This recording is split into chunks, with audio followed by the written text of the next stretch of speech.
Troy, first of all, congratulations on becoming DC United's newest head coach.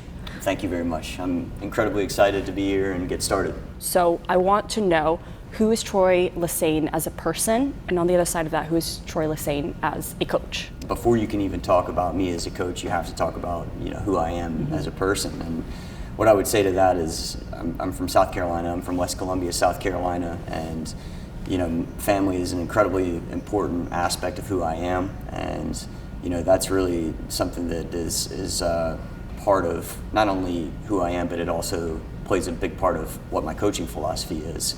I would describe myself as someone that's a connector, someone that prides himself on creating a relationship with the people that he works with, and trying to be a multiplier, trying to make everyone better and add to any equation that I'm in. And so then I think that spills over into describing who I am as a coach as well. And like I said, the relationship aspect is incredibly important to who I am as a coach, trying to understand the human first before them as professional soccer players, and ultimately just bring the best out of every single person that I work with.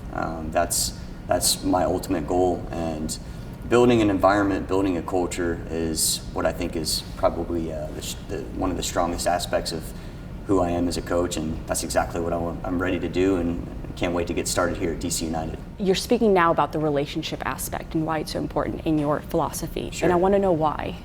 Yeah, I mean, this is a transactional business that we're in, and we're at the highest level in the U.S. soccer landscape, and so these transactions happen all the time, and that boils down to the business that we have in front of us. But I also think when we talk about having relationships, it doesn't just have to be the transaction.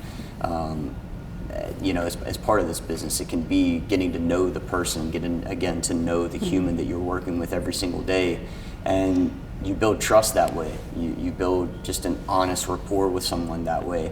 So when you were speaking with the new GM and Chief Soccer Officer, Ali Mackay, about the opportunity to come to DC United as the newest head coach, what really appealed to you about it? I know we were speaking this a little bit, but I really want to go more into that.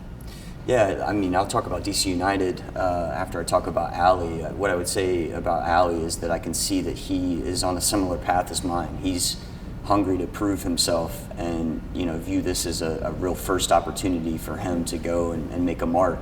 And he wants to do it now with a club that has such a storied history, and there's so much respect that we both have for the history at DC United, but we also see an incredible amount of opportunity for this club going forward. And when you respect the past, I think that gives you a really good foundation for what you want your club to look like going forward. And so Ali and I think, have a lot of synergy in the way that we work. And again, ever since that we've committed to working with one another, that's what we've done. We've gotten to work, and we have a lot of work in front of us that we're very, very excited about. Now, I'm going to jump a little bit here because of what you were just talking about. You and Ali both understand the deep history that this club has. How do you respect and honor the history that this club has while looking to create a new future for it? Yeah, I think when you talk about wanting to win championships, when you have a history of winning championships, that's very important to know that it's happened here before and it can happen again, and that these fans have had a taste of that and they want more. And it's been a long time since we've been able to lift a trophy as a club, and that's exactly what we plan to do. That's our goal. We have obviously a lot in front of us to attain that goal, but I think that we have a really clear idea about the direction that we're going to give the club, and we're motivated by the past success. Now, diving a little bit more into that, because in recent years, DC United hasn't had the results that the club wants and that the fans demand. How are you going to tackle this challenge in creating a new foundation for this club, the style of play, the philosophy that you're bringing in? Yeah, you can look at the past 5 seasons, and I think we can all recognize that that's not the level that DC United deserves. And again, when we talk about that history, clearly the history has shown that it's a much bigger club than a club that doesn't make the playoffs. And then you look a little bit further, and the club hasn't won a playoff match since 2015. And so to be able to work towards that goal of not only making the playoffs, but delivering to these fans the first win in many, many years, that's a motivating factor. In order to do that, though, in order to achieve those results, we have to have a very, very clear process in place. And that's something that, again, we're going to get to work on from day one.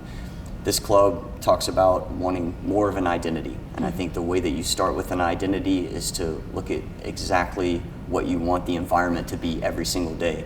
And this is going to be an environment that challenges the players, but also makes the players feel like they're a part of it. And I think that the combination of these elements, you're going to see that clear club identity come to fruition here in 2024. You know what the players are like for DC. You've been able to watch from afar. What excites you about this group of players?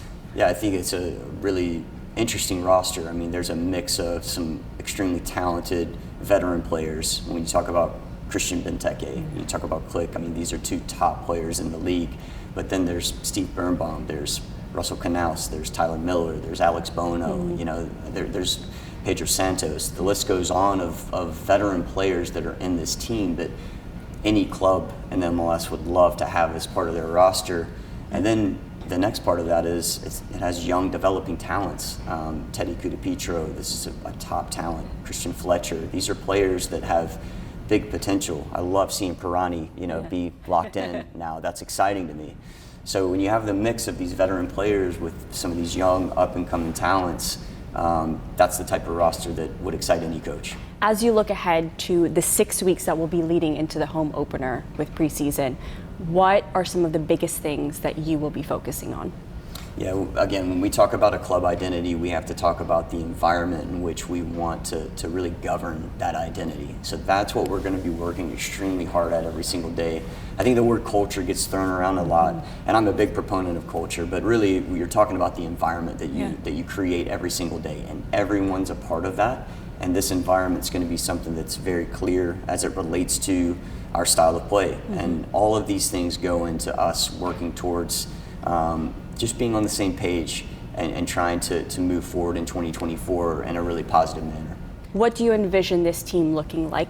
How are you guys playing? How does the team look? What is the identity? What's the culture? Yeah, I think the number one goal is to reconnect and reintegrate everyone that's a part of our club. So we want the first team to understand what that culture means, as well as our supporters, as well as the front office, the second team, the academy. Everyone that we're involved with is going to have a clear understanding of what that culture and that environment means.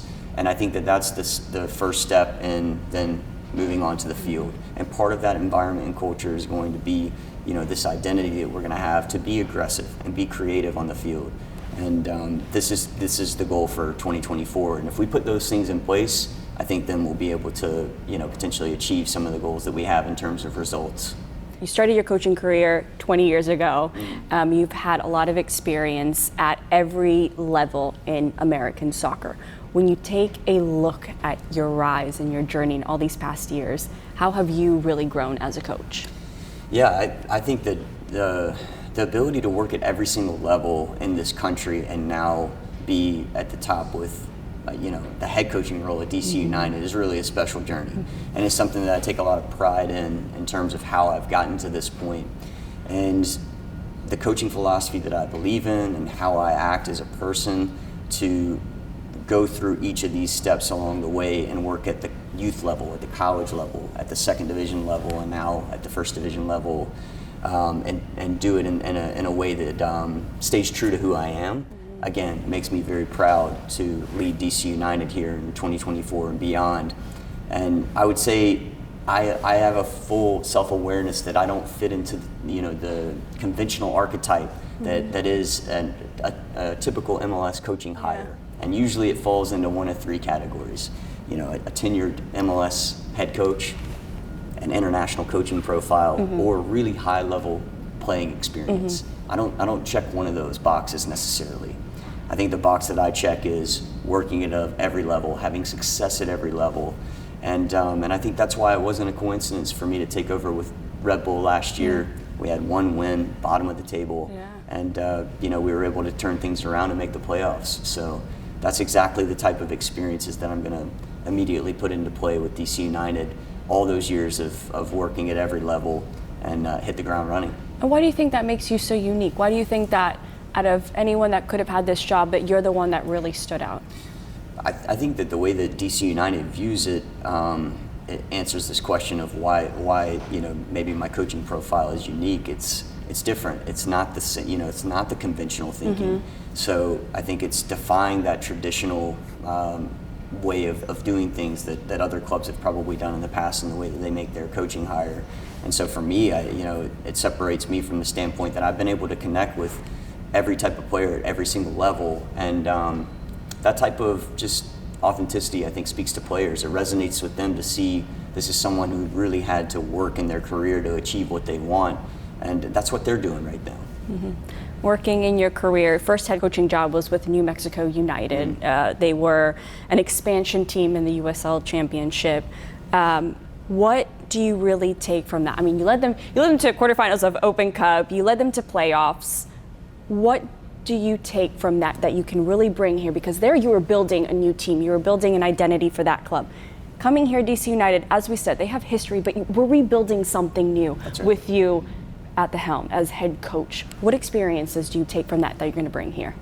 Well, first of all, that's such a special place to me, because that's the first opportunity someone gave me to be in the head coaching position. So that took me 14, 15 years to get into that position. And Peter Trevisani, who's the owner and was the president at the time, the two of us just had a lot of synergy between us, and it was a blank canvas for us. It could be anything that we wanted it to be. And what we knew was the state of New Mexico deserved a winner, and they would take a lot of pride in their soccer club. And so for us, it was paramount to make sure that it reflected the values of what the state of New Mexico have. And that's something that we were very much able to do. And then you can, again, talk about what happens on the field, and we were able to gain credibility by some of the results you talked about in the Open Cup in year one. I think we surprised a couple MLS teams, and were able to progress to the quarterfinals against Minnesota United. And we were up 1-0 in this match, 10 minutes into the match. It was the greatest 10 minutes in New Mexico United history. And that's where we'll end that conversation, because the final result didn't bode too well for us.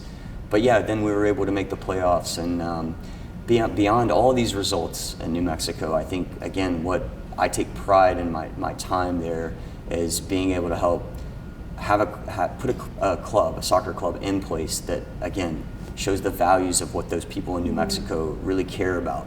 And DC's in a similar position. There's values, there's things that these supporters and everyone who cares about this club, whether you're a current supporter, were in the past, or a player in the past, so many people care about this club because it's a big club. And we need to really understand how we're going to reflect the values of all those people who care about this club moving forward. You brought the Red Bulls from bottom of the table to getting their 14th straight playoff appearance. I mean, what do you take from that experience that you can really bring here into DC United to continue helping this club rebuild? I think always looking at things in a really transparent way and an honest way. And so at that particular time, I think we had to look at ourselves and say, if, number one, we're responsible for the results that have happened so far, myself included as an assistant coach. And we're the same group of people that are responsible for those results, and we're going to be the responsible ones moving forward to get us out of this position. And we were capable of doing so. And so I think, being able to make sure that everyone's on the same page is, again, something that I'm very strong at as a leader. And that's going to translate to a club that's desperate to make the playoffs, and not just make the playoffs, but really have an identity that everyone believes in. And these things can happen. Everyone in this building, I think, is highly motivated. You can feel that. And it's that type of energy, I think, that's going to drive us in 2024. And believe me, I'm going to bring a ton of energy to this project. I love that. I need that energy for the one final question. Sure. I love ending with a message to the supporters. What do you want the supporters to know? So bring that energy into this final message. Yeah, what I want to say to our supporters is that we are going to work tirelessly to make sure that DC United is a winner again. And we are all fully committed to that. And we just want to reflect on the field a product that they can be proud of. Because I've been here, I've seen the atmosphere, and it's an atmosphere that I want to help celebrate in the way that it should be celebrated going forward. So I'm excited to get to work.